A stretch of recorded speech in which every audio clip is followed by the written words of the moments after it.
ये कहानी शापित अप्सराओं की है जो मर्दों को अपने हुस्न के जाल में फंसाती हैं, उनके साथ काम क्रिया करती हैं और उनका रक्त पी जाती हैं। यह कहानी अत्यंत ही रोमांचक है, तो चलो कहानी को शुरू करते हैं। थान बेरला मुडा गांव दिल्ली शहर से 62 किलोमीटर दूर एक छोटा सा गांव है जो दूर दूर तक घने जंगलों से घिरा हुआ है। वहां के रास्तों और सड़कों का तो हाल बेहाल था, समझ जाओ उस तरफ कुछ विकास भी नहीं हुआ है। न उस तरफ कोई घोड़ा गाड़ी चलती है, न वहां किसी का आना जाना होता है। उन रास्तों के बाद जो गांव आता है उसे बेरला मुडा गांव कहते हैं। उस गांव में भी अब तक कोई विकास नहीं हुआ है, जैसे वो गांव ग्रुप से बाहर हो। वहां के लोग पुराने जमाने की तरह खेती किसानी करते हैं। उसी गांव से 2 किलोमीटर दूर वो लाल हवेली थी, कहा जाए तो उसे राजमहल की हवेली भी कह सकते हैं, जो बहुत ही बड़ा था, लेकिन अब वो बाहर से किसी खंडहर की तरह दिखता है। वो महल लाल रंगों से रंगी हुई थी, इसी कारण उसे लाल हवेली भी कहते हैं। सरकार ने वहां कब्जा जमाने की भी कोशिश की थी, पर वो भूतिया और श्रापित जगह होने के कारण और कई लोगों के गुम हो जाने के कारण सरकार ने उस हवेली से ध्यान हटा दिया। गांव के बड़े बुजुर्गों का कहना है कि बरसों साल पहले एक राजा ने कई अप्सराओं को तड़पाकर एक हवेली में बंद कर दिया था। तब से वही अप्सराएं हवेली पर कब्जा जमा बैठीं। जब उन्हें भूख और प्यास लगती है तो वो रात के वक्त महल के गार्डन में आकर लेट जाती हैं और लेटे लेटे अपनी सुरीली आवाज में गाना गाने लगती हैं। उनकी आवाज को सुनकर कई मर्द महल की तरफ उन्हें देखने चले जाते हैं, और जो भी महल के पास जाता वो अप्सराओं के मधुर गानों को सुनकर उनके वश में हो जाता है और मर्द लोग अपना होश खो बैठते हैं। फिर अप्सराएं उन्हें बंधक बनाकर महल के अंदर कैद कर देती हैं। इसी कारण उस गांव में बहुत सारे मर्द अप्सराओं की भेंट चढ़ गए। हवेली की बातें जानकर तो बाहर के लोग भी उन्हें देखने आते थे, कोई फोटो खींचने तो कोई वीडियो बनाने तो कोई शूटिंग करने। यहाँ तक कि चोर उचक्के भी खजाने के लालच में हवेली के अंदर चले जाते। बस वहां की अप्सराएं महल के गेट से बाहर नहीं आ सकती थीं।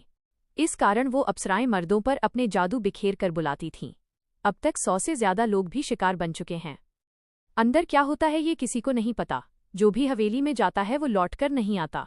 इसी कारण वहां के गांव वाले अपने जवान बेटों को काम के लिए शहर भेज देते थे।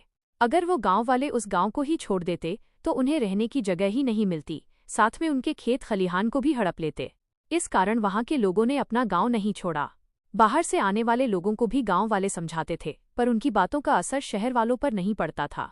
जब न्यूज वालों की टीम उस गांव में पहुंची थी तब सरकार की नजर इस घटना पर गई तो उसने हवेली के चारों ओर कांटे का घेराबंदी करवा दिया और वहां पर एक बड़ा सा बोल्ड बाय पोस्टर लगा दिया ताकि कोई भी हवेली के अंदर न जाए। वहां के बीच रास्ते को भी जाम कर दिया। तब से उस तरफ अब ज्यादा लोग नहीं जाते। उसके 3 साल पहले एक पुरुष उस हवेली से बचकर निकल गया था। साथ में उसने 2 लोगों को भी अपने साथ हवेली से बाहर निकालकर ला लिया था, और वो अप्सराएं उनको नहीं रोक पाईं क्योंकि उनको देर में भनक लगी थी। तब तक 3 लोग महल के गेट से बाहर निकल चुके थे। ये कहानी आपको बाद में पता चलेगी, साथ में ये भी पता चलेगी कि हवेली के अंदर क्या होता है। दिल्ली शहर में चौहान परिवार। दिल्ली शहर में एक बड़ा सा 2 मंजिला फ्लैट जहां चौहान फैमिली रहते थे। अजित चौहान जो एक बड़े कंपनी के मालिक थे, कहा जाए तो एक बड़े बिजनेसमैन थे। रूबी चौहान उसकी पत्नी का नाम था। उन दोनों के एक बेटे और एक बिटिया थी। उनमें से सबसे बड़ी थी उनकी बेटी खुशी चौहान, जिसका कॉलेज अभी अभी कंप्लीट हुई थी।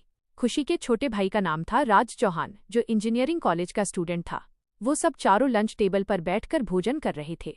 अजित चौहान रोटी खाते हुए अपनी बेटी खुशी से बोले, वैसे खुशी, तुम्हारे कॉलेज तो अब खत्म हो चुका है, तो मैं चाहता हूं कि तुम अब मेरे बिजनेस में हाथ बटाओ। ये सुनकर राज चौहान अपने मुंह दबाकर हंसने लगा। उसको हंसते देख खुशी राज को घूरी, फिर अपने डैड से बोली, क्या डैड, आप भी कैसे बातें कर रहे हैं? मेरी अभी अभी कॉलेज खत्म हुई है तो मैं अब दोस्तों के साथ घूमकर एंजॉय करना चाहती हूँ। जब वक्त आएगा तो मैं बता दूंगी। खुशी खाना खत्म कर अपने कमरे की तरफ चल दी। उसकी बात सुनकर उसके डैड कुछ नहीं बोले। वो खड़े होकर अपनी घड़ी में समय देखते हुए बोले, अच्छा रूबी, मैं ऑफिस जा रहा हूँ, बाय। ये सुन उसकी बीवी ने भी बाय कहा तो अजित चौहान चले गए। उसके जाने के बाद राज अपने बैग को पकड़कर बोला, अच्छा मॉम, मैं कॉलेज जा रहा हूँ, बाय। तो उसके मॉम ने भी बाय कहा तो राज भी निकल गया अपने कॉलेज के लिए। राज चौहान जब अपने बाइक से कॉलेज पहुंचा तो उनके 4 दोस्त राज के पास आकर उससे हाथ मिलाकर गले मिलने लगे।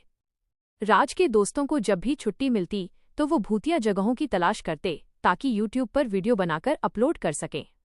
उनको भूतिया जगह की जासूसी करना पसंद था, जिससे वो लोग थोड़ा बहुत फेमस हो जाते थे। तभी उन लोगों की गर्लफ्रेंड भी उनके पास आ गई तो वो सब मिलकर कॉलेज के अंदर अपने क्लासरूम में चल दिए। दिल्ली शहर में खुशी अपने कमरे के बेड पर लेटे हुए मोबाइल पर अपने फ्रेंड से बातें कर रही थी। तभी उसकी मॉम उसके कमरे में आकर खुशी से बोली, खुशी, मैं बाजार जा रही हूँ सब्जी लेने, मेरे आते तक यहीं रहना। तो खुशी भी अपने बेड से उठकर बोली, ठीक है मॉम, आप जाइए, मैं यहीं हूँ। तो उसकी मॉम चली गई घर से बाहर सब्जी खरीदने। उसके जाने के बाद खुशी फिर अपने मोबाइल में बातें करने लग गई और बातें करते हुए वो कमरे से निकलकर सोफे के पास आकर बैठ गई। खुशी की 3 सहेली थी, रिया, निशा और प्रीति। उनके तीनों सहेलियों के बॉयफ्रेंड भी थे, जिससे वो लोग भी खुशी के फ्रेंड्स बन गए थे। खुशी का भी एक बॉयफ्रेंड था, विनय कपूर, पर कॉलेज के टाइम खुशी विनय को सिर्फ दोस्त मानती थी। वो सब एक साथ और एक ही क्लास में पढ़ते थे। अब पढ़ाई खत्म हो चुकी है तो खुशी ने भी प्यार करने की ठान ली। खुशी सभी लोगों के साथ सालों तक पढ़ते आ रही थी और वो क्लास में बैठती तो विनय के साथ ही थी। इस कारण उनकी दोस्ती धीरे धीरे प्यार में बदल गई थी। लेकिन खुशी के सामने विनय अपनी एक्टिंग शरीफों वाला ही रखता था, क्योंकि खुशी ने उससे पढ़ाई खत्म होने के बाद प्यार करने की बात कही थी। उसी के प्यार के लिए विनय खुशी की बात मानते हुए आ रहा था। विनय खुशी के फ्रेंड्स की टोली का नहीं था, बल्कि उनके अलग से दोस्त थे, बदमाश गुंडे टाइप, जो कॉलेज में अक्सर लड़कियों पर ताना मारा करते थे। विनय कपूर भी एक बड़े बिजनेसमैन का पुत्र है। खुशी और उनके सभी फ्रेंड्स ने मिलकर आज रात नाइट डिस्को क्लब में पार्टी करने का प्लान बना लिया था। रात हो जाने के बाद खुशी सज धजकर घुटनों तक के काले ड्रेस पहनकर तैयार हो गई, जो उनके पूरी जिस्मों से चिपकी हुई थी। खुशी ने अपने मॉम डैड को झूठ बोल दिया कि मैं अपनी सहेली के बर्थडे पार्टी में जा रही हूँ, तो उनके मॉम डैड भी उनकी बात मानकर खुशी को रात में बाहर जाने से मना नहीं किए। खुशी की सहेलियां पहले से ही गाड़ी में खुशी को लेने के लिए उनके घर के पास आ गई थी।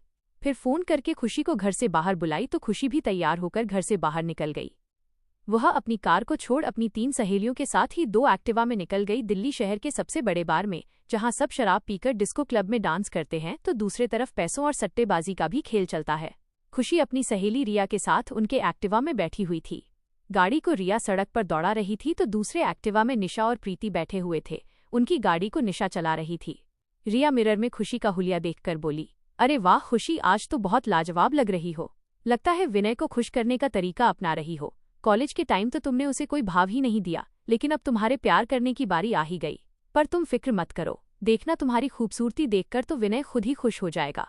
ये सुन खुशी शर्मा कर बोली, चुप कर, ऐसा कुछ नहीं है, तुम बस गाड़ी चलाने पर ध्यान दो। रिया ने जो भी बात कही थी वो बिल्कुल सच थी। खुशी विनय को खुश करने के लिए ही हॉट ड्रेस पहनी थी, क्योंकि बहुत पहले से ही खुशी को विनय से प्यार हो गया था।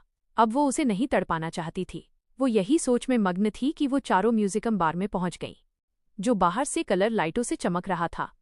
वहां अमीर लड़के लड़कियों का डेरा लगा रहता था। खुशी और प्रीति गाड़ी से नीचे उतर गई तो रिया और निशा ने अपने अपने एक्टिवा को पार्किंग में ले जाकर खड़ी कर दी। फिर वो दोनों खुशी और प्रीति के पास आकर बोले, लगता है हमारे बॉयफ्रेंड लोग अंदर चले गए होंगे, उनकी जीप पार्किंग में मौजूद है और साथ में विनय की कार भी। खुशी ने भी विनय की कार को देखा, फिर अपनी सहेलियों के साथ म्यूजिकम बार के अंदर चली गई।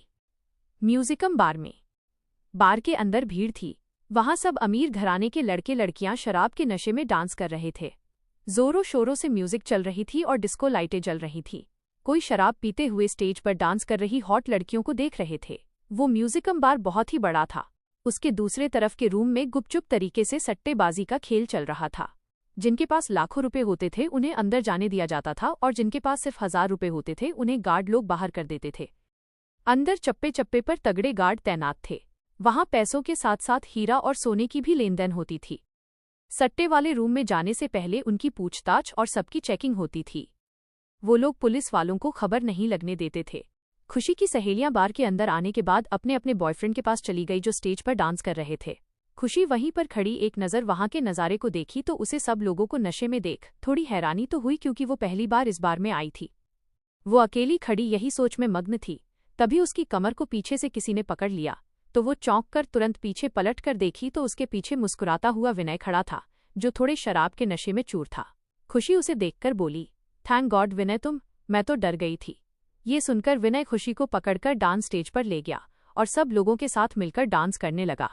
उसने खुशी को बीच बीच में शराब भी पिलानी शुरू कर दी थी। खुशी तो पहले मना की, पर उनकी सहेलियां भी ड्रिंक करने लगी थी और विनय भी उसे पिलाने की जिद में अड़ा था, तो खुशी न चाहते हुए भी शराब पी गई और नशे में धुत बाकी लड़कियों की तरह डांस करने में मग्न हो गई। उसी वक्त म्यूजिकम बार के अंदर 4 लोगों ने एंट्री ली। उनमें से 3 लोग काले कोट पैंट पहने, आंखों में काला चश्मा और गोल टोपी लगाए किसी गार्ड की वेशभूषा की तरह दिख रहे थे। उनमें से एक पुरुष हाथ में डिक्की पकड़ा था। उन तीनों के पास भी काले रंग की गोल टोपी और आंखों में चश्मा लगाए, काले कोट पैंट पहने पर उसका कोट बहुत ही लंबा था, जो उनके लेजर के जूतों तक आ रहे थे। कोट के पीछे में छपा था केकिंग बादशाह। उनके एक साथी ने उसके मुंह पर एक सिगरेट दबाया तो दूसरे साथी ने उनके मुंह में दबी सिगरेट को लाइटर मारकर सुलगाया। फिर वो 2 उंगली में सिगरेट को फंसाकर उसका कश लेकर ऊपर की ओर धुआं उड़ाया तो वो धुआं एक नाम में लिखाकर बदल गई। कम ब्रेक एक अभिमानी पुरुष का छठा अवतार और मेरे 3 लफर झंडू साथियों का नाम था सोनू, मोनू और बिट्टू। क्या आप चाहते हैं कि मैं इस कहानी को आगे बढ़ाऊं?